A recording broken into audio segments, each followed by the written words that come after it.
special day today. Naku, i-consider nyo po ang sarili nyong privileged at blessed. Ano po, wag nyo na po isipin na, naku, nakakahiya naman. Biglang may message ako ni Pastor tsaka ni Sister Sita. Bakit kaya? Isipin nyo lang ho na kayo ay pinagpala ni Lord ng isang privilege. And the good thing about a gift or a privilege is tinatanggap ng buong puso. So, kaya kayo nandito because wag ko kayo maghanap ng wala dito kasi wala ho sila dito. Isipin nyo, Lord, bakit ako nandito? Meron siguro napaka-special na dahilan bakit ako yung pumunta today. In fact, may mga wala hong absent today na kahapon lang namin nalaman na hindi pupunta. Pag-pray natin sila po, may mga 3 couple na may sakit. Okay po? So, kung yung mga titingin kayo sa kaliwat kanan, parang wala si brosis ganito. Pareho naman kaming core group. Pareho naman kaming elder. Pareho naman kaming naimbitahan dito.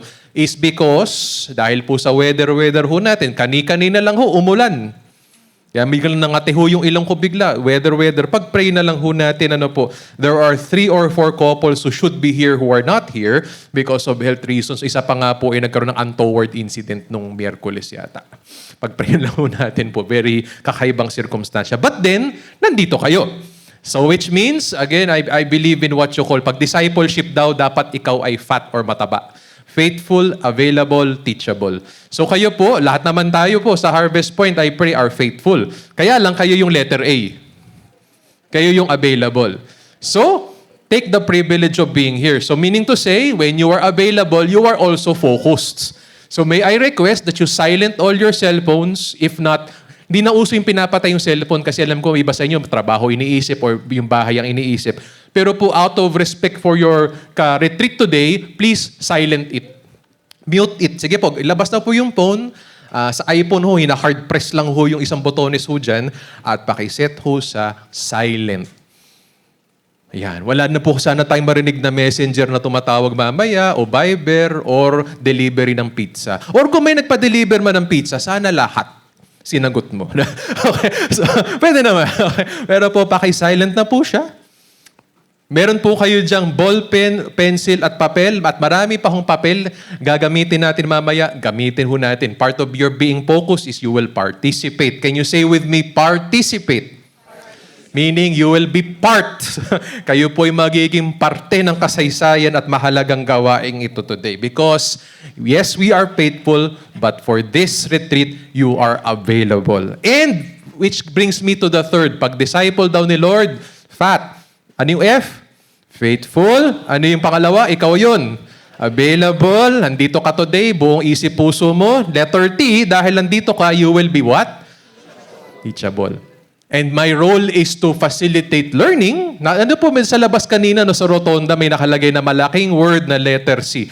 Collaborate. Meaning to say, magtutulungan tayo matuto. Alam to ng mga corporate, collaboration. Mga byword nila, Sister Sita ho yan. Collaborative learning. You will learn from me. We will learn from God's Word and the Holy Spirit. And you will learn from each other. So sino po ba ang una nyo pong matututunan o magiging learning partner, collaborator today? Siyempre si Lord at ang asawa nyo. Mas marami kayong matututunan today, maniwala po kayo sa asawa ninyo kesa sa akin. Okay. Kasi mamaya, we will put activities, fun activities, learning activities para ho kayo po mag-asawa ay magkaroon ng time together to really learn. Kailangan pa rin ho natin mag-grow. Sino po ang pinaka-senior ho nating participant today? Si Sister Lucy po ba? Sister Lucy, you are, sorry po, lagi kitang hina-hotspot pag preaching. Anong edad mo na po? 70? Di mo naman kinahihiya ang age mo 85. But Sister Lucy, are you still willing to grow? Ayan. Mahiya po tayo pag tayo mas bata kay Ma'am Lucy at alam natin, wala na akong matututunan, alam ko na lahat yan. Then, may matututunan ka today. And ang iyong partner, whether sa harap o sa likod, ang magiging instrumento niyan. Okay po? So, ready na po ba tayo? Okay, ang ating program, last housekeeping na lang po. Magpupusimula na ho tayo. Ang ating home programa, ngayon pong in the following minutes, meron po tayong introductory session. Susundan kaagad ho yan ng session 1. Magkakaroon lang po ng mabilisang CR break. Then before lunch, we will have session 2. By God's grace, meron tayong lunch. O fasting ba yung inatinan nyo? Venue lang yung sinagot. May lunch ho tayo and then medyo mahaba ho ang lunch. Kaya ako dinescribe nasa ng CR, hallway, malaki yung grounds para ho at may restaurant pa, may halo-halo siguro doon, para ho mamaya ho mas makahinga kayo kasi medyo ho malalim ho yung second session. At babalik ho kayo, synchronize your time with me, it's 9:05. Babalik ho kayo after lunch ng hindi 1:00, 2:00. Huwag mo na kayo mag-Robinsons Antipolo, ha? Huwag kayo mawawala kasi sabi ko nga, you're available. We will be teaching each other. So 2:00. Why? Because ayaw namin nagmamadali kayo mag-lunch. Ayaw din namin na nakawin sa inyo yung oras mag-usap mag-asawa. So alam mo, love mo si brother ganyan, sister ganito. But today, ang nais ko lang kausap mo, total nagbeso-beso na kayo kanina, ay yung asawa mo. Or doon sa mga nasa likod, yung iyong pong learning partner. Yung kaibigan mo, kaibigan. Okay po ba yun? So hindi naman ho tayo dead ma today, but we really want you to be teachable today, to learn from your spouse or your friend today. So mamaya, hanggang matapos ho tayo, siya muna po ang kausapin mo ng maayos. And then, may third session ho tayo, and then meron ho tayong series of commitment activities. We hope to end before 5 p.m. today. So hopefully, I hope that we are all here until 5, with the commitment and the group picture. Sayang naman, mag-group picture kami, wala ka mamaya. But because you're, ka ngayon today? Ano yung FAT? You are faithful, available, teachable. Hanggang 5:00, you will be here and God bless us. Tumayo po tayo at let's pray. Let us pray to the Lord of the harvest that He will work His amazing work today through our model couples retreat. Dear Lord, Heavenly Father, we praise and thank you for this needed rainy morning. Minsan po ang ulan ay ayaw namin because bumabaha, lalo po sa aming mga taga-ibaba. Pero sa isang mainit na summer, ang ulan, lalo na yung malakas na ulan, ay isang blessing. Salamat sa maagang paalala that you are a God who is sovereign and good. Hawak niyo ang tag-init, hawak niyo ang tag-ulan. Hawak niyo ang nangyayari sa buhay namin. Hawak niyo ang pamilya namin. Hawak niyo ang nangyayari sa loob ng Harvest Point bilang church. Hawak niyo ang nangyayari sa aming kawawang bansa ho ngayon. We are coming together, Lord God, under your sovereignty and goodness because we are needed for a time such as this. Sabi nga po sa inyong salita. Kitang-kita ho namin, Lord, ang kabasagan ng mga mag-asawa at pamilya sa aming bansa, Panginoon. Maging sa loob ng iglesia, we have po families under attack, marriages under threat of separation, or Lord, just living lives apart, perhaps in struggle, perhaps in boredom, wag naman sana in sin. Panginoon, there is an attack on the family and marriage.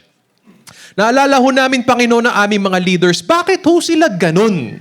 Mag-isip, bakit ho sila ganun manguna sa aming bansa? Para bagang, hindi naman nila lahat, pero para bagang marami sa kanila sariling interest ang iniisip. Basta kami ay nasa posisyon.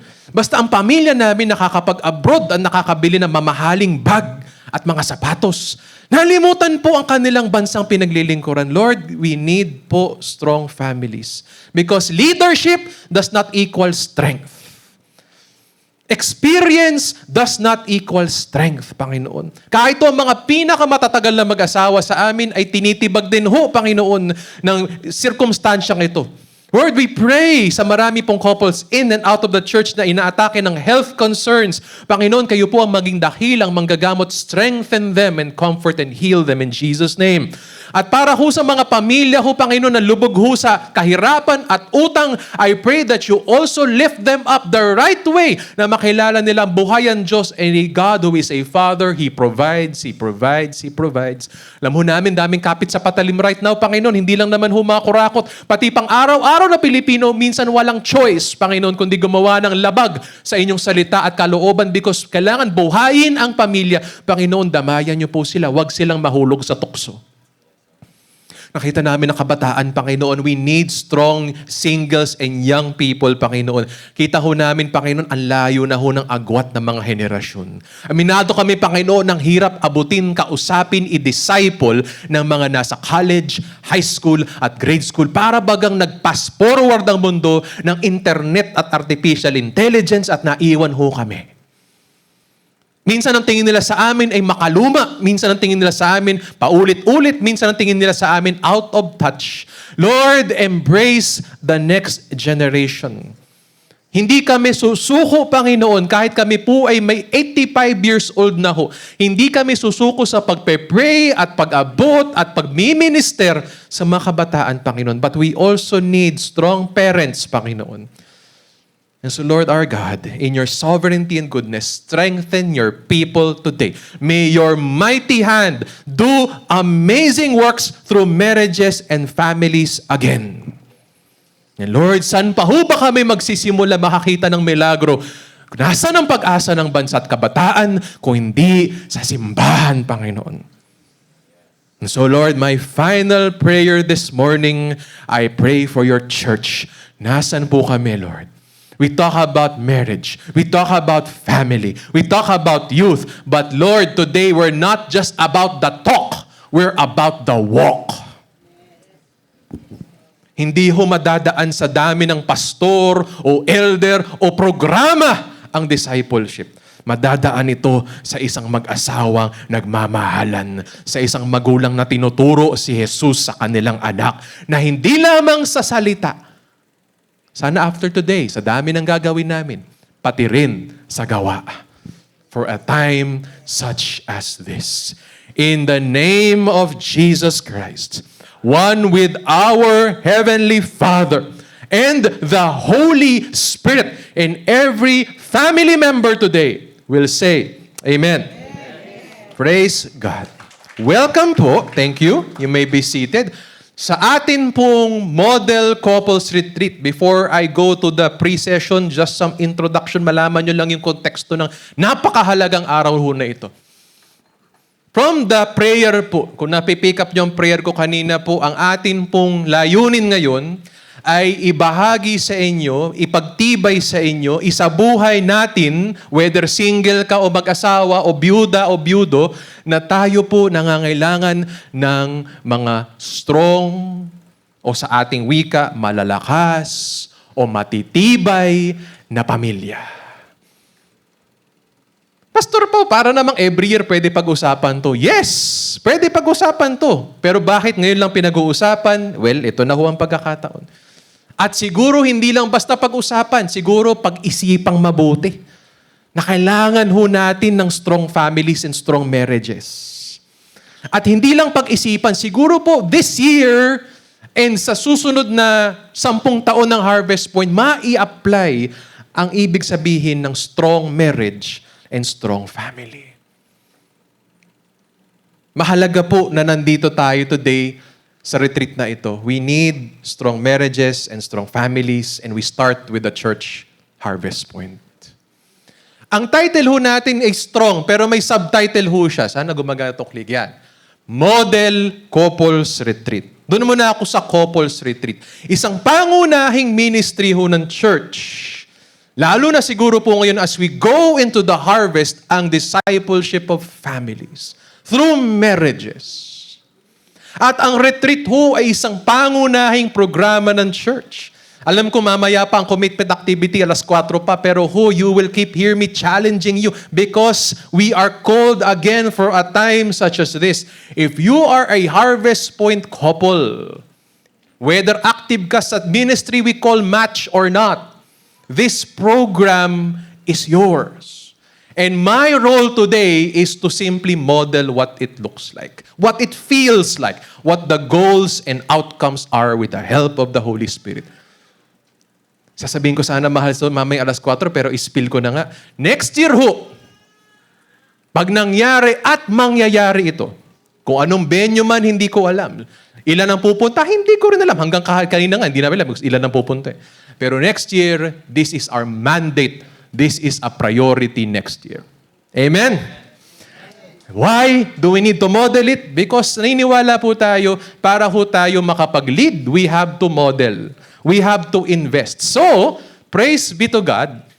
As far as I know, kaya po napakakonti lang namin mga magkakasangkot ho dito. Me, my dear wife, ayun po si Mahal po, kaway ka lang po Mahal. She's gonna rove and be helping in many. Ano po siya ngayon? Omnipresent siya ngayon. And si Sister Sita, is because po nais ho namin ho kayo po'y maging learner lang. Huwag na ho kayo masyadong magpaka-busy ho sa mga bagay. Marami na kayong iniisip. So kami na ho ang nagtulong-tulong kasama ho ng mga pamilya at mag-asawa na aming inabot. And by the grace of God, praise report lang ho, as far as I know, wala hong nikusing na nilabas ang Harvest Point for this. Alam ko ho, may mga binabayaran pa ho tayo kung hindi lang renta pero construction, pero by God's grace, 4 million strong. Patapos na ho tayo doon at papunta na sa exciting part. Hindi yun yung exciting part eh. Madali ho magpatayo. Ang tinatayo na natin buhay. At ito ho ang simula ng binhi. If we can raise funds, hindi ko na sabihin magkano ho lahat ng ginastos for this. Very practical naman. But I believe, ang dami kong kausap ngayon at marami pang absent today na kasama ho ng programang ito. Next year, kaya ho natin ho mag-organisa ng isang, hindi lang 1 day, baka hindi lang 2 days, baka 3 days. Nakakapag-schedule ho kayo sa La Union at sa Baguio ng 3 days, 2 nights, hindi nyo kaya sa retreat ng mga mag-asawa. Kaya natin yan. At kung 3 lang ho kami nag-fundraise ho ng pera, ang daming magpa-fundraising next year. This is gonna be a banner program next year. So doon, alam ko hindi pa January. January ho tayo nagpa-planning. My dear beloved couples ministry, this is for you. And believe me this is very important and very good.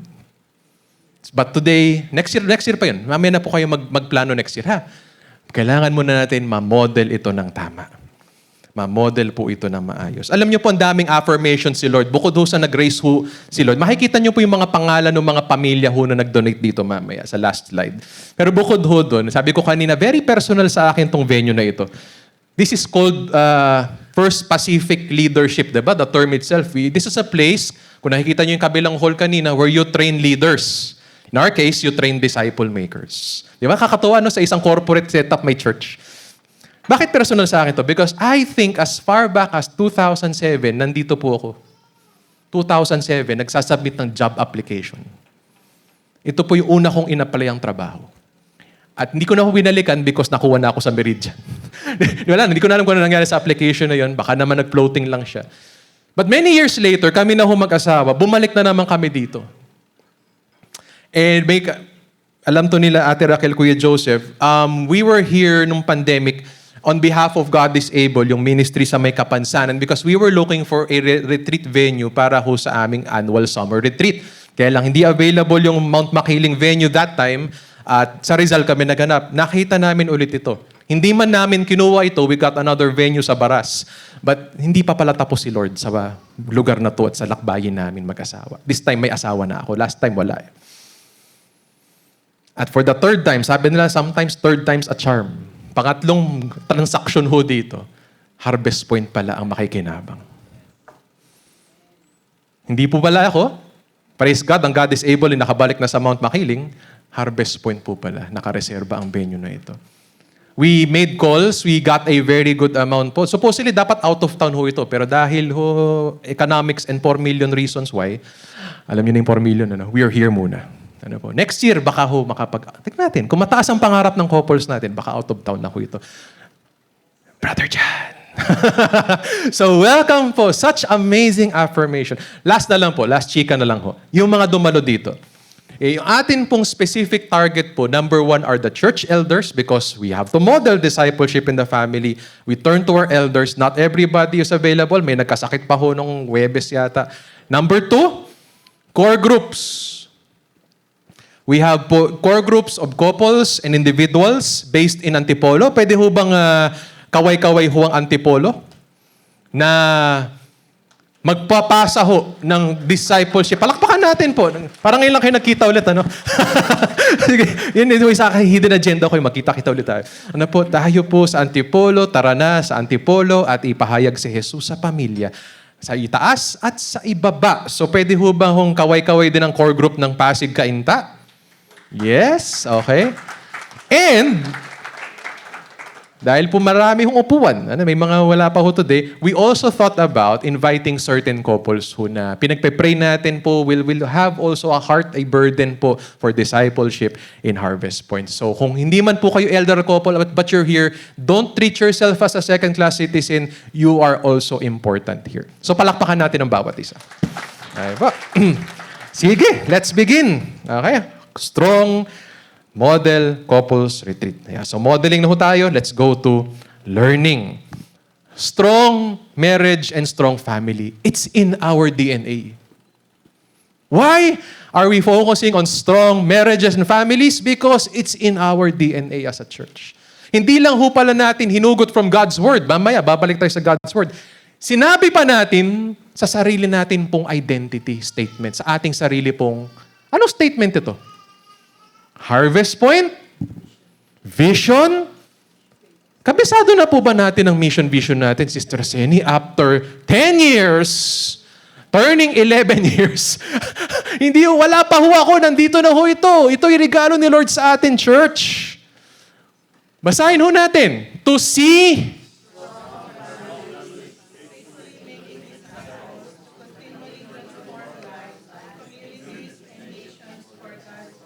agree.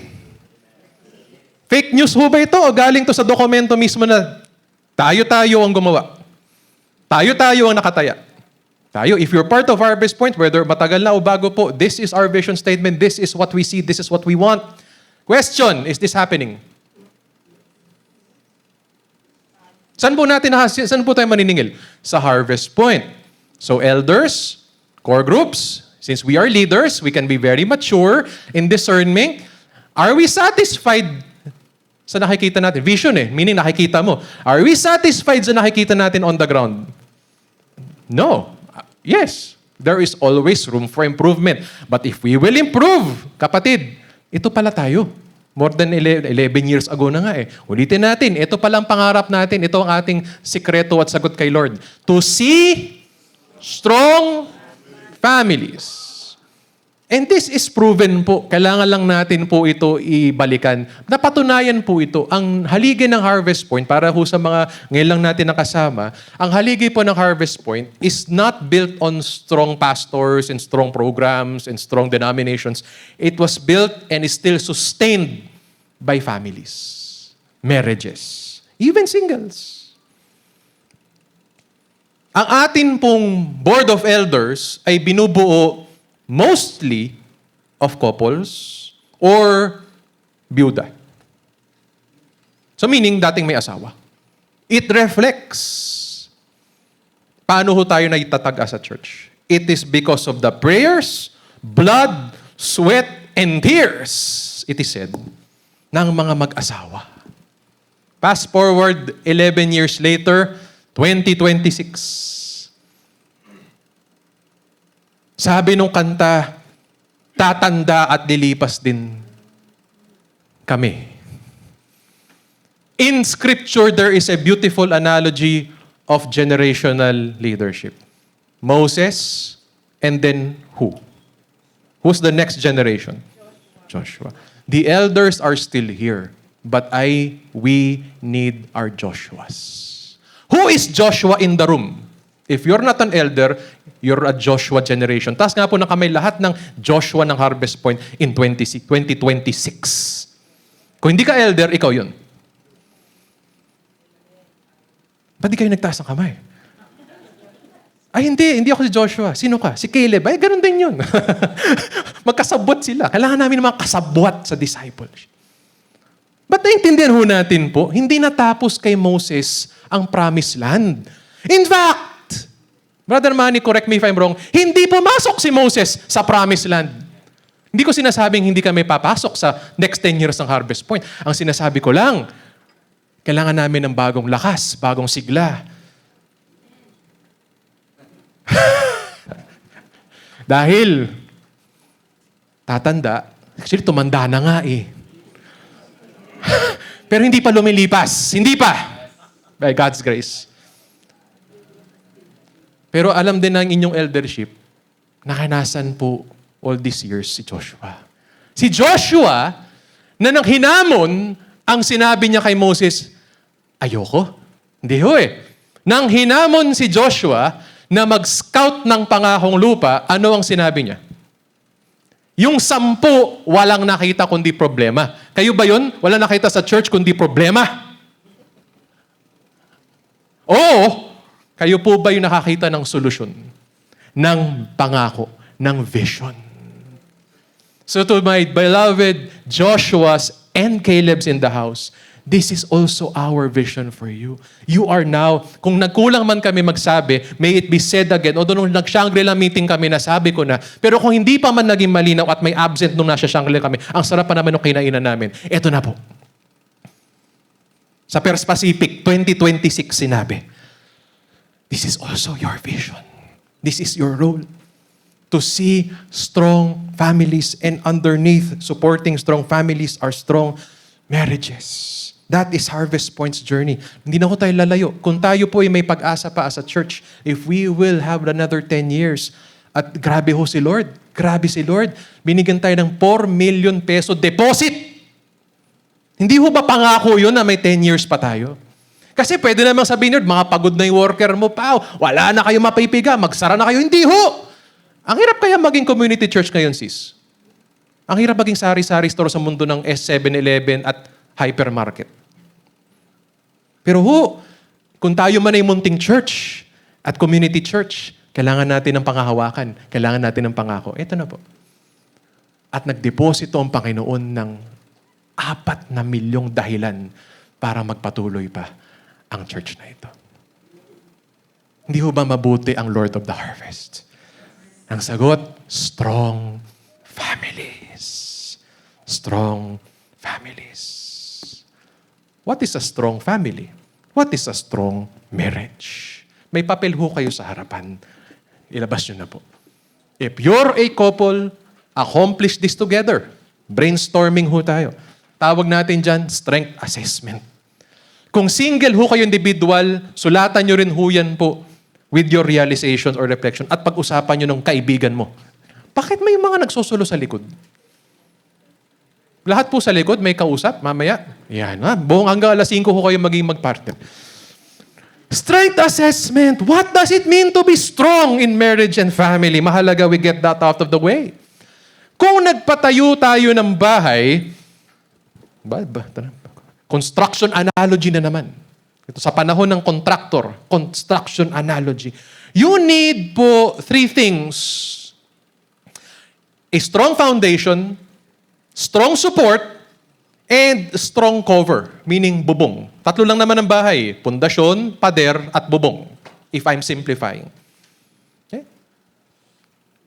In your building a house, ulitin ko po, you need a strong foundation, malalim at matibay ang buhos.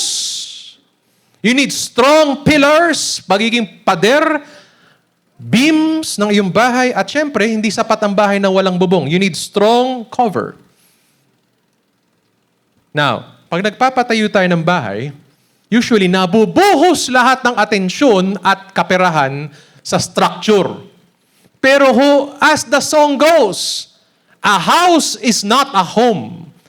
Whether po mansyon na may 10 kwarto o barong-barong na siksikan kayo, kahit ano po ang ganda ng pundasyon, ganda ng haligi o ng bubong, ang issue ho, ang mahalaga sa pamilya ay sinong titira. Question. Kung kayo po grabe mag-invest sa pundasyon, grabe o mas grabe ba tayo mag-invest sa tao? Kasi a house is not a home. What makes a home? The people. Christ in us. So now, apply natin sa marriage nyo. O doon sa mga nasa likod, apply natin sa family nyo, sa personal life nyo. Draw a home. First instruction. Sino po mas magaling mag-drawing sa mag-asawa? Pass the paper. Mag-drawing ng bahay kubo o ng 10 kwartong mansyon. Kayo na po, yung mga medyo na prostrate ho sa buhay, i-drawing nyo ng dream house nyo dyan. Mabilis lang po, 2 minutes, draw a home, a house that will become a home. Yeah. Doon sa mga, kahit po isa lang sa inyo, kaya mamaya magpa-participate si Mr., si Mrs. Okay, strength assessment muna tayo. Let's assess your home. Nakadrawing na po, madali lang yan. Madali lang ang drawing ng bahay. Nung grade school nga kami, ang dali mag-drawing ng bahay. Bahay kubo, meron pang bundok, meron pang sunshine at flying birds. Oh, kaya nyo yan. Grade school activity lang ho ito. Tatlo lang ang kailangan ho makita ho dyan. Pundasyon, pader at pillars niya at bubungan nyo naman ha. Okay. Meron na po ba lahat? Si Brother Rico, nag-i-enjoy. 2 minutes lang po ha. Marami pa ho tayong masayang gagawin. Nakadrawing na po. Pakipakita po ang mga taas ng papel. Pakita ho na may bahay sa papel. Okay, thank you, Jodo Jan. Sa likod. Okay, Brother Boy, Brother Robert. Bahay lang yan, guys. Huwag niyo masyadong karirin. Kinakarir natin ng bahay. Okay, now, simbolo lang naman yan. Punto tayo po sa nilalaman ng bahay nyo. Sa foundation, sa pinakailalim ng bahay nyo, pakisulat, maybe one word, maybe one statement, what is the foundation of your family and marriage? Sige nga po, saan nakatayo ang pamilya at marriage mo? One word, one sentence, good enough. Yeah. Sige nga. Diyan tayo magsisimula sa hukay, sa buhos. Okay.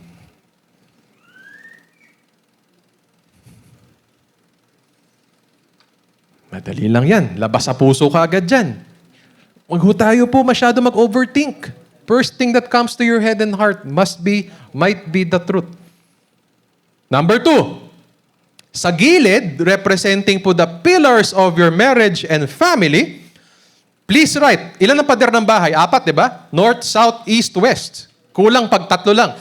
Write 4 core values of your marriage or family. Whether napag-usapan nyo o hindi, doesn't matter. As of today, what are the 4 most important values in your family or marriage? Go. So, 4 lang ha. Kayo na po maglagay sa gilid. Halimbawa, prayer. One word lang ho yun. One statement. Okay? We believe in Jesus. Okay. That's a statement. Okay. 4. Kasi kulang pag 3. 4 na pader ho to, 4 na pillars ho ito. Batay sa pundasyon ng inyong marriage, ano ang mga palatandaang nakatayo kayo? Your core values. Pag hindi pa napag-usapan, today is the day. O diba, may take home ka agad kayo, umpisa pa lang. Meron na bang nagtatalo mag-asawa? Wala pa. Madali pa, Sister Vivian. Core values. I hope we are united.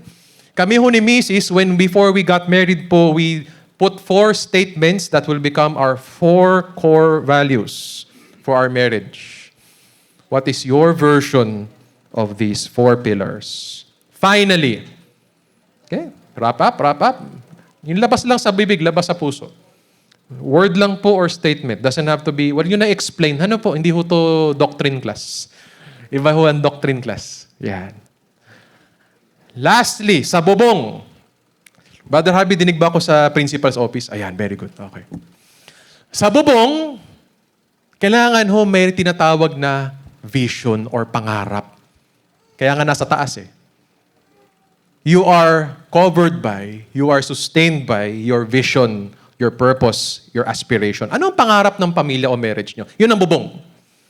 Kasi pag walang bubong, hindi tapos ang bahay. Walang sense of completion. Pag walang sense of purpose. Pag walang higher aspiration. Kapag butas ang bubong, maglilik at masisira ang loob ng bahay. So you have to cover it up with a strong vision. Vision statement or statement of purpose. Why your marriage or family exists. Why the Lord has authored your family. Again, one statement lang po. Do not overthink it. Feel free to consult your wife, your husband. At kung nasa likod po kayo, refer to your own family. Or your own. Kung mag-isa ho kayo sa buhay, your own life. Your own experience. Strength assessment tayo po ha. Okay, last 1 minute and then may gagawin pa tayo dyan. Hindi pa ho tapos yan. Foundation, pillars or walls, roof, vision statement. Alright? That is what makes your house a home. Alright. Half a minute. to win it.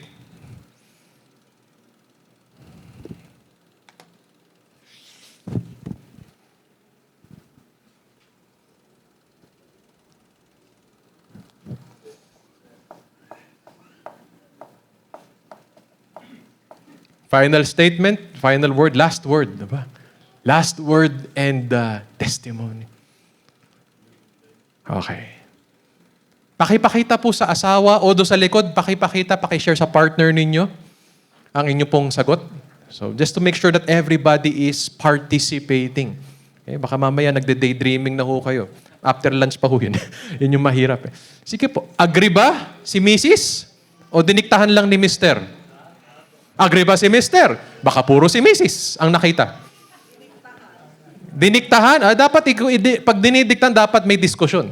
May negosyasyon. Doon sa likod, yan, share nyo lang for the purposes of sharing, for the wisdom of your kaibigan. Yan ang iyo pong pamilya. Yan ang buhay mo. Alright, strength assessment. Strength assessment. Hindi pa tayo tapos. Balik tayo sa papel. Ano man po ang sinulat nyong foundation? Balik ho tayo sa God's Word. Ano man ang sinulat nyong pillars? We draw from God's Word. Ano man po ang inyo pong pangarap? We go back to God's Word. So balikan natin, hugutin natin po ang strength ng pamilya from Matthew 28:18 to 20. And Jesus came up and spoke to them saying, pakibasa po, all authority in heaven, parang ako nagbabasa, and on earth has been given to me. Go, therefore, and make disciples of all the nations, baptizing them in the name of the Father and the Son and the Holy Spirit, teaching them to follow all that I commanded you, and behold. Sige, extract po tayo. Simpleng Bible study. Nasaan ho dyan ang pundasyon? What is the foundation of a church? In your case, the foundation of your marriage and family. Sino po ba ang pundasyon? And Jesus. Huwag niyo baguhin ang sagot niyo po. This is all about alignment. Ano man po ang sinulat yung pundasyon, it all goes back to God. The strongest, surest foundation of a strong marriage and family is a relationship with Jesus as the husband and the wife's Lord and Savior, and a walk through discipleship. Kaya sa Harvest Point ho, konting singit lang po, kaya pinupush natin ang small group. Kasi ito ang pagkakataon, ma-establish sa tamang pundasyon ang pamilya. Simboli kay Jesus. Number 2, pillars and walls. Ano man ang core value na sinulat nyo ho dyan? Foundation, life in Christ. Core value, summarize ko in one. Ano man ang sinulat yung core value, it should reflect. Sabi dito, teaching them to, anong word po ito? Follow. What is the life in Christ? How is it described? Paano nilalarawan ng isa hong kay Kristo as Lord and Savior? They are what? Disciples. They are students. What do? They follow. When you teach your spouse, when you teach your kids, what do you teach them? To. So the core value is faithfulness. Again, huwag niyo baguhin sagot niyo. But whatever 4 things you wrote there, it should be about faithfulness to your foundation, Christ. Foundation is life in Christ. The pillars, is faithfulness to Christ. Ito pinaka-giveaway. Ano ang pangarap, ano ang vision ng pamilya at ng marriage? Kitang-kita rito. The easiest thing to answer. What is po yung bubong na nagseselya ng iyong tahanan? Na nagtataguyod, nagpoprotekta ng iyong tahanan? It's what? To live for Christ. How do you live for Christ? Ano po utos dito? Lino na nga eh. Go, therefore, and make disciples. Ang ganda ko ng ministry ng Habitat for Humanity. Alam niyo po yung Habitat for Humanity ni Mr. Carter? Ano po ang pangarap nila sa buhay? Magtayo at magtayo at magtayo ng bahay. That is our business. You're not building, you realize, you're not just building a strong marriage. You're building strong marriages. Because if it's just singular, it's worldly, it's incomplete. It's sometimes self-centered. It's not faithful to Christ. If it's only, I'm just building my marriage at bahala ng Pilipinas. No. We're not just building strong family, we are building strong families. Plural na naman. So kung basaya sa social media ang pamilya nyo at may taga-harvest point at kapitbahay ka, mag-anak kayong wala kay Lord, hindi kompleto ang saya ng pamilya. Sister Weng, you've testified about this, you know this. Hindi masaya ang pamilya pag may kapatid na wala kay Lord, di ba? Kayo ba nararamdaman nyo yun? O manhid na tayo sa ministry. Nakakamanhid po ang ministry, ha? Yung gawa lang ng gawa para kay Lord. No. I want you to feel burdened again. Because what makes a strong marriage and family is a sense of purpose. Hanggat may isa akong kapatid, kapitbahay, kaopisina, nakita kong sinasayang niya ang buhay at pamilya niya at walang prinsipyo ng Diyos at walang Jesus sa buhay niya, hindi pa tapos ang pagtatayo namin ng bahay. Hindi kami masaya pa. Masaya na kami ngayon, pero meron pang isasasaya ang pamilya ko na makita ang pamilya nila sa Panginoon. Amen po, mga kapatid? May it be clear. Kung hindi man po clear after 10 years, may it be clear after today. Anong petsa kayo? May 16. Sumahod na kayo, so puro busog na kayo, ha? Walang gutom. Sister Sita, sinabi naman natin, lunch lang, ano? May paparating. Thank you, my love. As a first break. Thereabouts. Okay, balik tayo. So busog ho tayo. We are listening, we are hearing well. So hear well. This is what a strong family is. Strength is, ano po ulit? Foundation in Christ. The core value, faithfulness to Christ. Sa mga nagno-notes dyan. And third is, your vision is, ano po? Live for Christ. Now, you are a strong family. There's another thing I need to say from God's Word. Matthew na naman, Jesus na naman saying, maraming pamilya mukhang okay na eh. Pero ang totoong strong family ay yung nasa Matthew chapter 7, 24 to 25. Basahin po natin all together. Everyone who hears these words of mine and does them will be like a wise man who built his house on the rock. And the rain, tuloy niyo po, fell, and the floods came, and the winds blew and beat on that house, but it did not fall, because it had been founded on the rock. This is your marriage, this is your family we're talking about here. Ang strong family ho, hindi ho yung palaging mukhang okay sa social media. Hindi ho yung may mga engranding party o trip to Jerusalem. Ang totoong family ho, kahit wala akong pinopost sa social media, kahit simple lang ang buhay, kay Lord lang, ang totoong strong family ay, in one word, from this passage, resilient. Can you say that with me? Resilient. Strength is, especially sa panahon na to, not po in grand displays of obedience and ministry. Strong marriage and family is about, say that word, resilience. Ano ba sa wika natin ang pagiging resilient? Mga teacher ho dito. I'm sure may counterpart yan sa ating magandang wika. Pagiging matatag. Subok ang tibay. Subok ang tatag. Parang mantra, parang statement ng bangko yun. Subok na matibay. Subok na matatag. Yan ang resilience. Because buhay pa yung bangkong nagsabi nun? Baka sila hindi resilient, ano? Buhay pa. Bangko Pilipino nagsabi nun. Kita nyo? Yung nagsabi nun, wala na. Kayo nandito pa. Sinong resilient? Sinong matatag at matibay? Because hindi sinabing if eh. It's a matter of when eh. The rains and the flood. Kayo na umaga nga dumating eh. Umulan. Wala nag-expect. Well, maliban ka natin sa weather forecast, wala nag-expect na ulan ng malakas kanina. Kaya yung mga nagpa-carwash dito, sorry na lang. Bawi na lang bukas. The rain comes. The floods will come. The flood of life will come. Testing, temptation, even trials, tribulations, and guess what? In marriage, failure will come.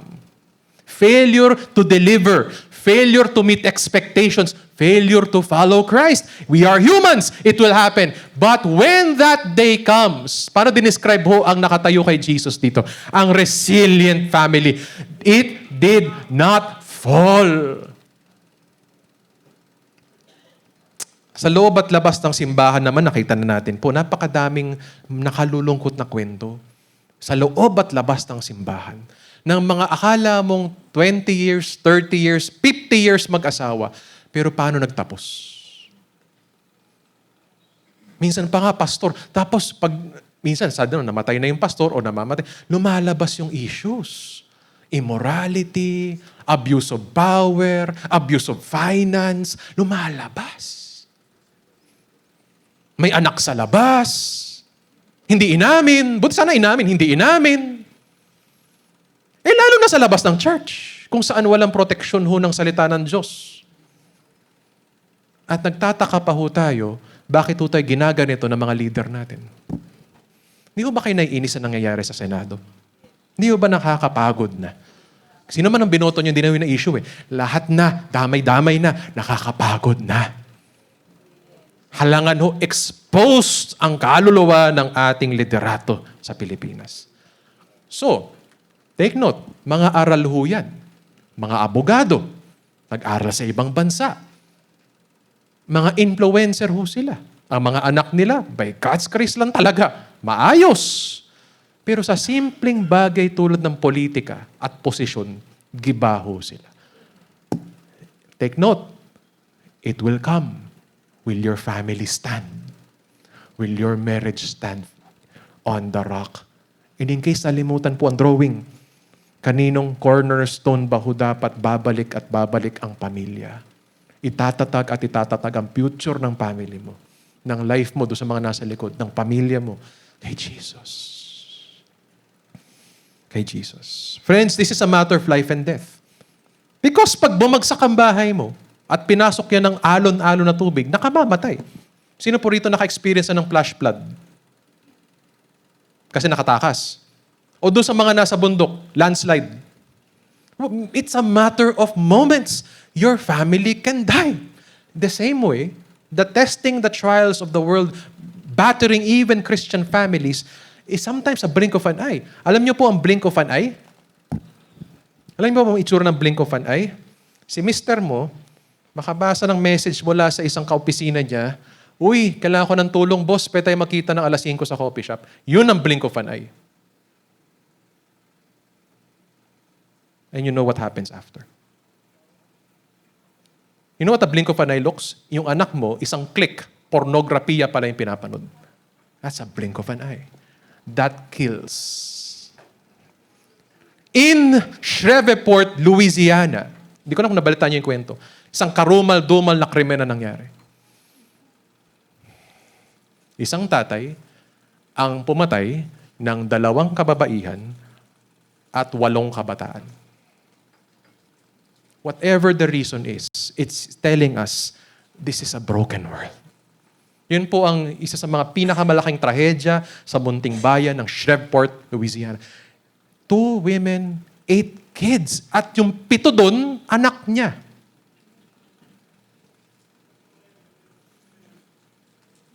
It's a matter of life and death, whether your family or your marriage will stand the trials and the tribulations of life. Niya po ang mga, hindi ko po alam ang version po ninyo ng bagyo at baha, but it will come. Ito lang naman po kasimple po yan eh. Ano ang hindi nagpapatulog sa iyo ngayong gabi? What keeps you up at night? That is your storm. That is the floods that are coming. Second diagnostic. What are you not willing to share to your small group? That is your storm. Dali lang naman malaman po eh. Nasa puso mo na at nasa isip mo na yung bagyo mo eh. Hindi ka pinapatulog, hindi mo ma-share sa pastor o sa small group.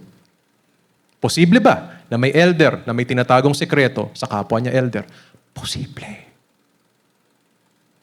Posible ba sa small group nyo, hindi ka pa rin bukas sa safe space ni Lord, hindi mo ma-share na may brokenness na pala sa marriage mo. Posible.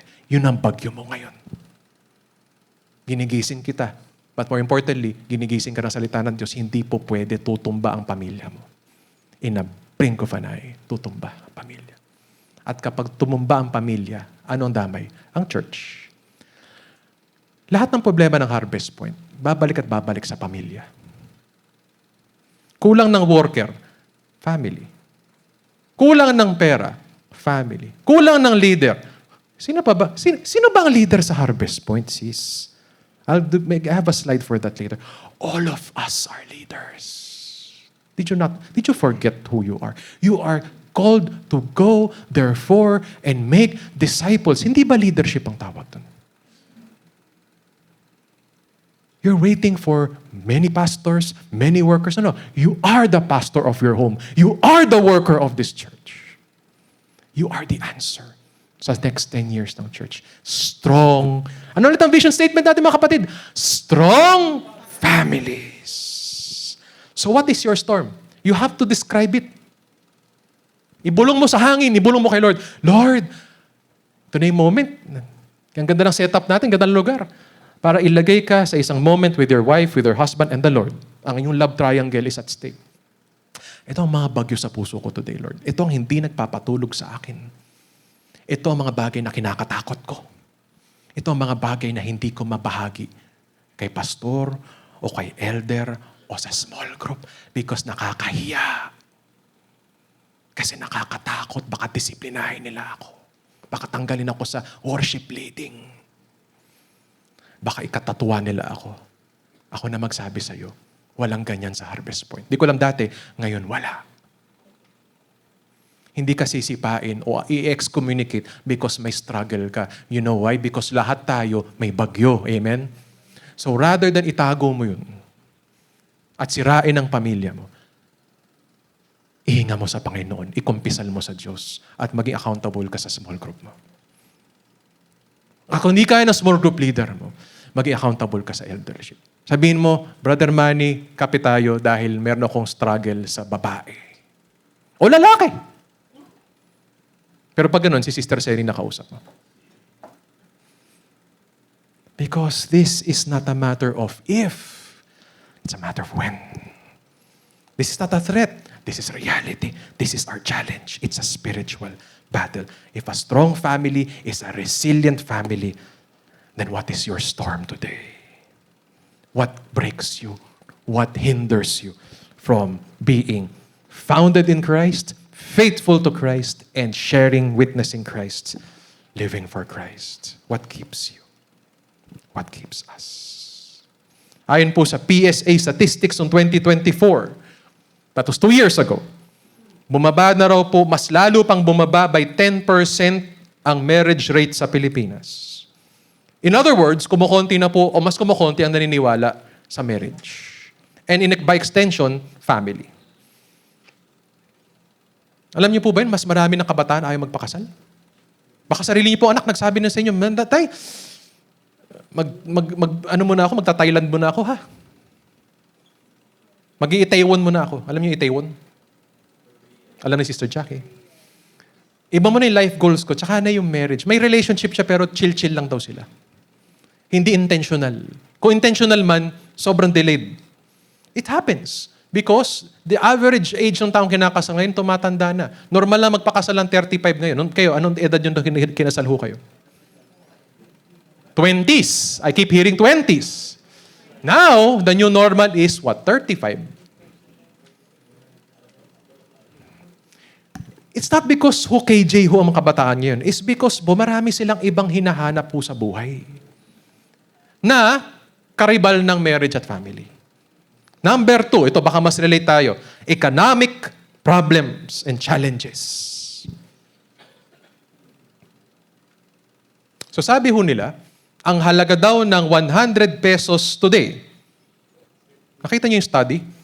Noong 2018, noong 2018, 100 pesos. Ang halaga ngayong 2026, mga bankers ho natin dito, baka alam nila to. Because of inflation, is 73. pesos. So nawalan ka ng magkano? In a matter of, ilang years? From 2018 to 2026. In a matter of 8 years lang, hindi to dekada. In a matter of 8 years, magkano na po nawala sa bulsa mo? Per 100. 27 pesos. That's how hard things are. And so, naintindihan ko, may iba sa nagpaalam sa atin kasi may trabaho daw today. Yan ang realidad. Noong time natin, siguro Robinson's time natin, nagsisimula ang church, pag Sabado, ang dali magtawag. Ngayon, si Sister Sita, kulang na lang man libre para pumunta kayo dito. Because, by the way, nanlibre nga Sister Sita. By the way, because of busyness. And the economic, this is real, struggle. Life is hard, in other words. Number 3, reality confronting the Filipino marriage and family. Overseas Filipino workers. Ito, dikit talaga sa puso ng heart. Dikit to sa atin hong umbilical cord as a community. Marami tayong OFW, past, present, and maybe future. And they know this. We are Brother Rico, Brother John. Sino pa OFW? Brother Ernie, Brother Ramon. Kung papipiliin sila, kung magsasurvey ho si Pastor Pao, kung babalik ka sa pagkabinata mo, at given yung alam mo ngayon, yung bang tagal mo sa ibang bansa ay itatagal mo pa rin. O number 1, hindi mo na itutuloy. O number 2, iiksiyan mo. I think given a choice, should stay here kahit mabawasan yung kita mo. Kasi iba ho ang tukso. Iba ang kalungkutan ng OFW. Please pray ho sa isang pamilya natin who are here right now. They're praying na magsama na sila sa ibang bansa. Am I sad as a pastor? Yes. Isang mahusay na worker na naman ang mawawala. But also as a brother in Christ, I am happy because they are choosing to be together. Kahit sa ibang bansa. May church pa rin naman doon. Hindi naman tayo monopolyo. At may church na ho yung asawa doon. At nakikita niya, nung huling usapan namin, na may purpose bakit siya na doon sa church na yun. Doon sila tinatawag ng Panginoon. Tayo pong may iwan dito. Sana ho madama natin yung panawagan natin sa minamahal nating church. Na ang ating panawagan is what? Strong. Ayan, talaga paulit-ulit. Strong marriage is, in my words lang naman po, standing on God-inspired and God-sustained relationship that withstands personal differences, forms of hardships, cultural shifts, unexpected changes, and inevitably, conflicts. That is resilience. Isa-isahin ko po ang mga strain at struggle, ang mga bagyo ng pamilya, mag-asawa. Number 1, personal differences. Ito yung statement na naririnig ko pa minsan sa mga mag-asawa na, number 1, magbago ka nga. Number 2, hindi mo ako mababago. Huwag tayo magtapos dun. Kristiyano ka eh. Anong business ni Holy Spirit? Magbago. Umalain kay Jesus. So huwag mo sabihin sa asawa mo na hindi mo ako pwede baguhin, hindi na ako magbabago. Kaya mo! I want to encourage you. Kaya mo. Unti-unti, maybe. Maybe it takes time. But aim for Christ-likeness in your marriage. Hindi ko walang magawa. Matatas ang dila ko. Mabigat ang kamay ko. Hindi. 20 years mo na sinasabi sa misis mo yan, bugbog na siya. Sa iyong mga salita at iyong kamay. Kung Kristiyano ka, magbago ka. Hindi bukas. Pero naisin mo. Naisin mo magbago para sa Panginoon at para sa asawa mo. Also, para sa sarili mo. Huwag mo kalimutan sarili mo. So yung, ganito talaga ako magsalita. Ganito ako gumastos. Ganito ako, mabigat ang kamay ko. Friend, you are in Christ. So yung core values mo mag-change. Even your personality must be subject to the power of the Spirit. Hardship. Ito po pinagdadaanan nating lahat ngayon. I praise God you're here. I praise God you are here. Sabi ko nga po, available kayo today. You could be somewhere else, but you're here today. Cultural shifts, lalo po sa kabataan, unexpected changes, and ito po, classic, conflicts. It's about resilience. Now, I want to go to 3 principles as we go to the first formal session. How do we keep our marriage strong? If strong marriages and families are about Christ, being in Christ and resilience, let's turn to the Old Testament. At ako po inilid po ni Lord to reflect on wisdom poetry. Ito po ay wisdom literature from Ecclesiastes chapter 4, 9 to 12. Alam niyo po, ang kasalanan ko po, Na-share ko to kay Mrs. kagabi. Ang alam ko po itong verse 9. Meron palang verse 12. So alamin natin ang wisdom to have strong marriage po and family. Let's learn from the wisest man. Tayo po tayo. Let's stand up and read our key passage for this retreat. Ecclesiastes 4:9-12. Go!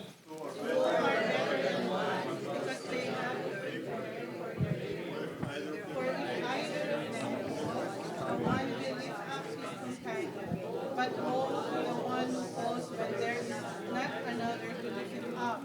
Furthermore, if two lie down together, they keep warm. But how can one be warm alone? And if one can overpower him who is alone, two can fit him. A cord of this set is not quickly torn apart. Okay. Two are better than one. Sige po, maupo ho tayo. You know this. But sa verse 12, meron dagdag na wisdom. A cord of not two three. And so I will draw 3 cords to make a strong marriage. 3 principles that are the 3 cords of a strong marriage. And with this marriage, who can resist? Meaning this is a strong, resilient marriage. Ang konteksto ng Ecclesiastes chapter 4 ay tungkol sa companionship. Parang sinasabi ho dyan ng matalinong tao, ng wise na tao po, na mas mabuti ho may kasama ka sa buhay. Mas mabuti, kahit doon sa mga singles ho sa likod, mas mabuting may mga kaibigan ka. It's about companionship. It's better for you to have community. Kesa yung mag-isa ka sa buhay. Kesa mag-isa kang nagpapagal sa buhay. Kesa mag-isa kang lumalaban sa buhay. Mas mabuti po na meron kang kasama. Yun po ang konteksto nun. Pero, sa lahat ng klaseng pagkakaibigan at companionship, none can be better or deeper than marriage. It is God-inspired. It is in God's design. It is God's grace to you. Okay yung may kaibigan ka sa buhay. Okay yung may kumpare ka sa buhay. Okay yung may best friend ka sa buhay. Pero ibang klase pag meron ka pong asawa. Or para doon sa mga single ho, meron kang mga tunay na kapatid sa Panginoon na para mo na ring pamilya. Ano po? Yun ang wisdom ho dito.